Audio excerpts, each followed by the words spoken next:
অবশেষে সত্যাগ্রহ প্রত্যাহার councillor Mona Lisa Bandyopadhyay ভোটের আগে উত্তর কলকাতায় তৃণমূলের কোন্দলে সুদীপের বিরুদ্ধে সত্যাগ্রহে বসেন মোনালিসা এবং তার মান ভাঙাতে সেখানে কুণাল ঘোষও পৌঁছে যান। আর মোনালিসা যেটা অভিযোগ যে স্থানীয় কাউন্সিলরকে অন্ধকারে রেখে এলাকায় নির্বাচনের কাজ হচ্ছে এবং তারপর কুণাল ঘোষের কথায় আপাতত ধর্ণা প্রত্যাহারের সিদ্ধান্ত নেন মোনালিসা বন্দ্যোপাধ্যায়। সরে আসুন, আর আপনাকে বারবার বলা হচ্ছে দিদি প্লিজ।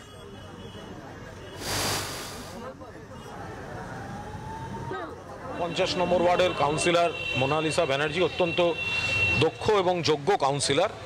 কিছু কিছু ইস্যুতে মোনালিসা একবার ধর্নায় বসেছিল, এরপরে আমাদের সাংসদ এবং প্রার্থী জেলা সভাপতি সুদীপ বন্দ্যোপাধ্যায় তার সঙ্গে কথা বলার পর সেই অবস্থানটা প্রত্যাহার করেছিল, কিন্তু তারপরে আবার এমন কিছু ঘটনা ঘটেছে যে ও আবার অবস্থানে বসেছে। এখন এই গরমের মধ্যে ও না খেয়ে এই কদিন বসে আছে। ডক্টর এসেছিলেন, একটু ব্লাড প্রেশার কমে যাওয়া যা স্বাভাবিক, যেগুলো যা হওয়ার হচ্ছে।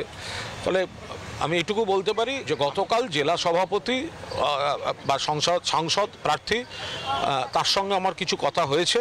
আমরা তো এটা চলতে দিতে পারি না যে একজন আমাদের সহকর্মী এবং তার সহকর্মীরা যারা রয়েছেন তারা এই গরমের মধ্যে একটা জায়গায় বসে আছেন, সত্যাগ্রহ করছেন, ফলে কোথাও একটা থামাতে হবে।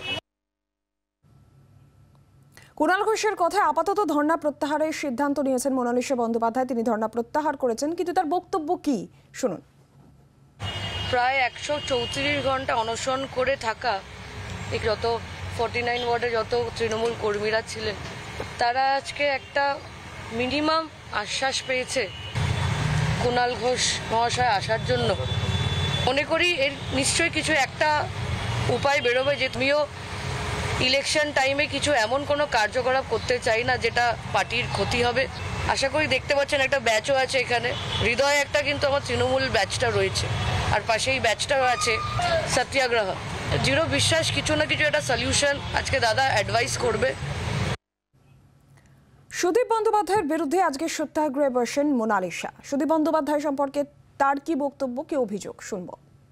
বাচ্চা মেয়ে যেটা বলছেন, অফকোর্স আমি অনেক বাচ্চা, পলিটিক্যালি অনেক ওনার থেকে জুনিয়র, কিন্তু এটা বলতে হবে যে একটা ডেকেড ধরে কিন্তু আমি পলিটিক্সটাও করি। বাচ্চা হতাম তাহলে হয়তো কাউন্সিলরটাও হতে পারতাম না।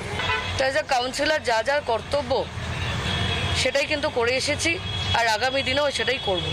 এবার দেখুন, দেবাশিস ব্যানার্জিকে সাপোর্ট করছেন, সেই জন্য আমি একবারও বলিনি কিন্তু লড়াইটা আমি থেমে যাচ্ছি।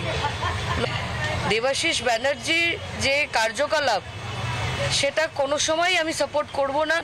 একটা কনক্লুসিভ একটা ডিসিশনে নিশ্চয়ই আসবো, তারপর আপনাদের জানাচ্ছি। বাংলার আওয়াজ, বাঙালির আবেগ, জি 24 ঘন্টা।